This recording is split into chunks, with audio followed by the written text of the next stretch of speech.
Wow, 30 minutes. One New York Times reporter and President Donald Trump by himself. There were no aides, there were no handlers, just a recording device. Here are just a few highlights of an impromptu chat between the two in the grill room of Trump's golf club in West Palm Beach. First, the president insisted 16 times there was no collusion with his campaign and the Russians.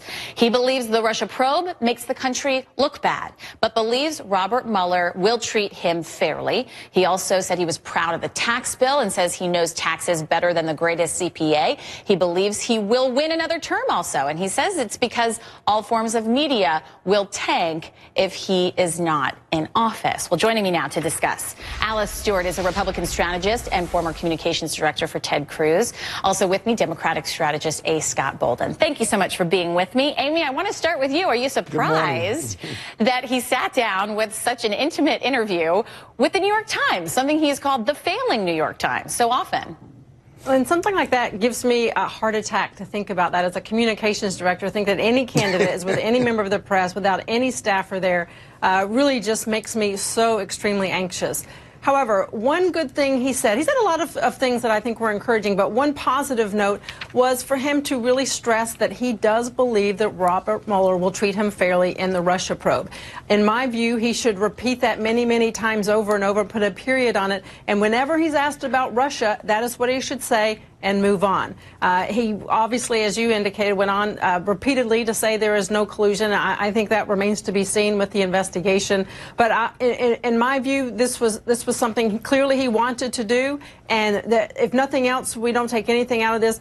He clearly does believe that Mueller will be fair to him in this investigation. And as you point, Alice, that he should be saying that over and over again. To you, Scott, he talked specifically about that investigation when it comes to Jeff Sessions, and he repeated his claim that he is dismayed that Jeff Sessions recused himself in that probe. But he said, quote, "I don't want to get into loyalty, but I will say this. Eric Holder protected President Obama," and he found that to be quite significant. What do you make of that as far as a message to Jeff Sessions? Well, it's a mixed message. I wouldn't exactly get comfortable if I was Jeff Sessions, but Jeff has been through a lot. Let me be real clear about Donald Trump. He doesn't understand the White House role with DOJ, nor does he understand his relationship with the Attorney General. Okay, the laws and the regs and the policies require independence between DOJ as well as the White House. Eric Holder wasn't protecting Obama.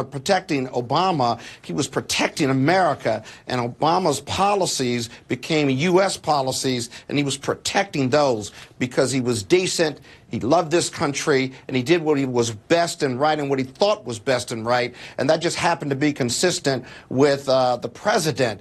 But his statement, the most difficult statement that I saw in that interview was that he believes he can do whatever he wants to do with DOJ, that he controls that agency like all the other agencies. Well, I want to actually read a direct quote. They certainly can't do that. I want to read a direct quote from this. He says, quote, "I have absolute right to do what I want to do with the Justice Department." He went on to say, "But for purposes of hopefully thinking I'm going to be treated fairly, I've stayed uninvolved with this particular matter." Alice? He's really uninformed. Right. And I think first and foremost, with regard to Jeff Sessions, he had no choice as someone who is in his position but to recuse himself. He can't be overseeing an investigation of a campaign that he was involved in. I mean, there's just no two ways about that. So I think that... And that he has testified about.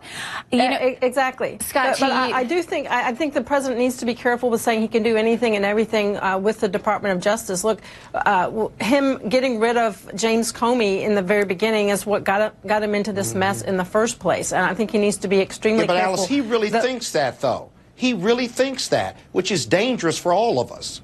I just want to get to some other points because there are a lot of things that they went into. And Scott, to you, the president had touted his accomplishments regarding tax legislation, but he admitted he's not getting anywhere when it comes to other things with Democrats. They're not negotiating. Do you think there are so many issues out there that are important for Americans? Democrats need to come up and say, listen, we will negotiate with you.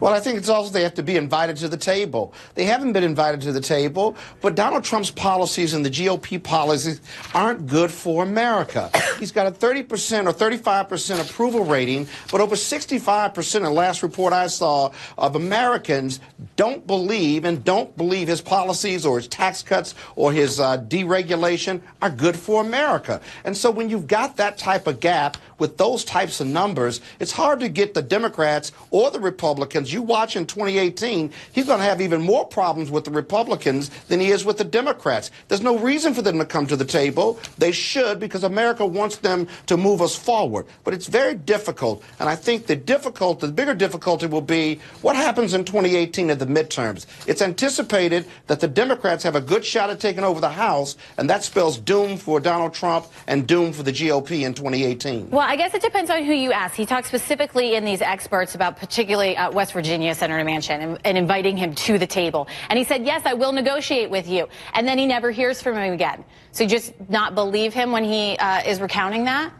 Because the policies are so fundamentally against one another. For example, the tax cut. What Democrat is going to come to the table and blow a hole in a $1 trillion deficit, give 80% of the benefits of a tax cut to corporations and wealthy people, the top 1%ers, and give temporary tax breaks at best to the middle class? That is not doable for the Democrats, and they're never going to come to the table. There's got to be compromise, but Donald Trump has to lead that compromise by based on what he puts on the table to invite and to entice the Democrats to come to the table. It is a two-way street. Don't get me wrong, but we got to be invited to the table with something reasonable. One thing about the, quote, temporary tax cut that for the middle class that a lot of Democrats like to tout, look, this will be permanent if when it comes up, when it runs its course, Democrats support it. I think that is one component of the tax reform legislation that Democrats really could have embraced if they would have shown their support for tax relief, certainly the child care tax credit, the standard deduction. Those are things that everyone should be on board for, helping middle-income Americans. But clearly there are other issues. I can see if they want to wash their hands of tax reform.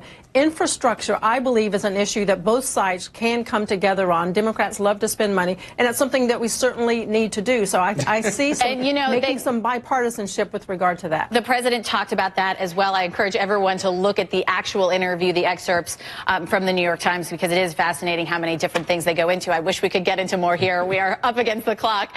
Alice Stewart. Democrats love to save money, too, by the way, Allison. I heard you get that in there. Hey, Scott Bolden.